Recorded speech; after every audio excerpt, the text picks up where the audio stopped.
वह अभिनेत्री जिसने 4 दशक तक बॉलीवुड पर राज किया और दर्शकों के दिल में एक खास जगह बनाई। अजनबी कौन हो तुम? 70 से 90 के दशक में इन्होंने कभी प्रेमिका की तो कभी मां की भूमिका अदा की। मेरे करण अर्जुन आएंगे, वो लौट कर जरूर आएंगे। जोक, करण अर्जुन आए।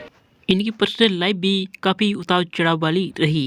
तू अब से पहले सितारों में बस।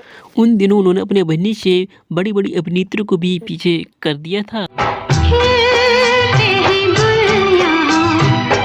वो कौन थी अभिनेत्री, हम सब कुछ आपको बताएंगे, बस आप बने रहिए हमारे YouTube channel all the Bollywood पर।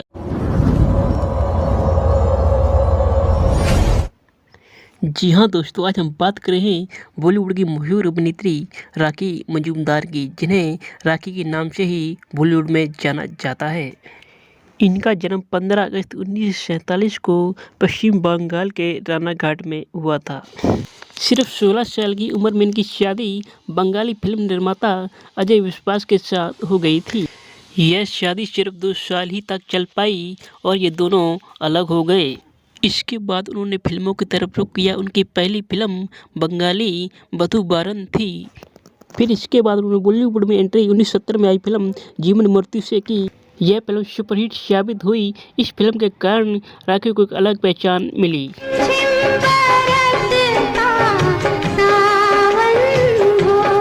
इसके बाद राखी ने और भी सुपरहिट फिल्मों में काम किया, जिनमें फिल्मों के नाम हैं कभी कभी, कस्मे वादे, मुकद्दर का सिकंदर, दूसरा आदमी, काला पत्थर जैसी फिल्मों में काम किया। ये कैसा रिश्ता है, ये कैसे सपने हैं। राखी की जिंदगी काफ़ी उतार चढ़ाव वाली रही। इनका किसी भी एक्टर के साथ नाम नहीं जोड़ा गया, सिर्फ गुलजार के सिवा। आइए दोस्तों, आपको राखी और गुलजार के बारे में रूबरू कराते हैं। गुलजार उन दिनों एक बड़े फिल्म लेखक थे। इन दोनों की मुलाकात किसी फिल्मी पार्टी में हुई थी। वही मुलाकात धीरे धीरे प्यार में बदल गई और इन्होंने 1973 में शादी कर ली। गुलजार ने राखी से एक शर्त रखी थी कि वो शादी के बाद फिल्मों में काम करना छोड़ देंगी। यह शर्त राखी को भी माननी पड़ी।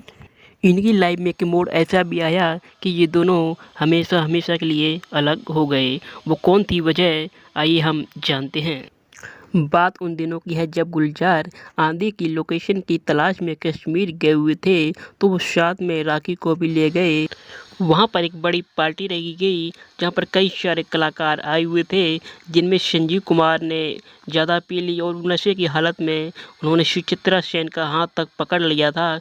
ये बात गुलजार को अच्छी नहीं लगी और उन्होंने सुचित्रा को उनके कमरे तक पहुंचाया। जब वो वापस लौटे तो राखी ने उनकी तरफ देखा और उन्होंने कहा कि अपनी पसंदीदा अभिनेत्री को कमरे तक पहुंचाने में कैसा लगा। तो गुलजार को ये बात बहुत ही बुरी लगी और इन दोनों में बहस होने लगी। बहस इतनी बढ़ गई कि राखी के ऊपर गुलजार ने हाथ तक उठा दिया और इसके बाद वो दोनों हमेशा हमेशा के लिए अलग हो गए। इसके बाद उन्होंने गुलजार की शर्त को तोड़ दिया और उन्होंने यश चोपड़ा की फिल्म कभी कभी को शाइन कर लिया। राखी का दोबारा से फिल्मों में काम करना उनके अलग होने की वजह माना जाता है, लेकिन इन दोनों का कभी भी तलाक नहीं हुआ। गुलजार एक अच्छे लेखक थे। उनकी दोस्ती उन दिनों मशहूर अभिनेत्री मीना कुमारी के साथ भी रही थी। कहा जाता है कि मीना कुमारी को भी हिंदी और उर्दू से काफ़ी लगाव था। इसी के चलते ये दोनों काफ़ी करीब आ गए थे और जब मीना कुमारी की मौत हुई थी तो उन्होंने अपने द्वारा लिखी हुई किताब को ये गुलजार को दी, जिसे बाद में गुलजार ने इसे प्रकाशित भी किया था। राखी और गुलजार ने कभी भी तलाक नहीं लिया। ये अभी भी किसी भी उत्सव या पार्टी में एक साथ मौज मस्ती करते हुए नजर आते हैं। उन्होंने बॉलीवुड में कई यादगार फिल्में दी। ऐसे तुझको बनाया गया है मेरे लिए।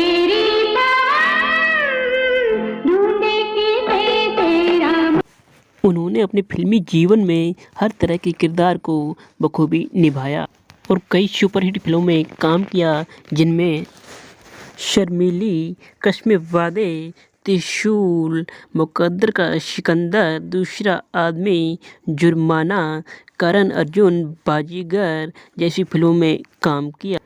फिल्म करण अर्जुन में उनके द्वारा निभाया गया माँ का रोल दर्शकों को काफ़ी पसंद आया था।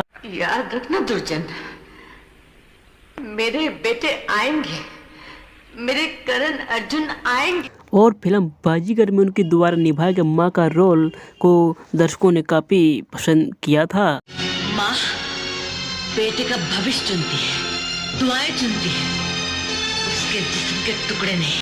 60 से लेकर 90 के दशक तक वो कभी प्रेमिका तो कभी माँ के रोल में नज़र आईं। दोस्तों आपको बता दें कि इनकी एक बेटी भी है जिनका नाम मेघना गुलजार है, जो इस सदी की मशहूर फिल्म निर्माता भी हैं। राखी को राष्ट्रीय पुरस्कार से भी सम्मानित हो चुकी हैं। इन्हें 16 बार best actress, best supporting actress के लिए इन्हें फिल्म फेयर में नामांकन किया गया है और इन्हें 2003 में पद्मश्री से भी नवाजा जा चुका है। अब राखी पनवेल में एक अपना फार्म हाउस चलाती हैं जिसमें वो खेती भी करती हैं और पशु का भी देखभाल करती हैं।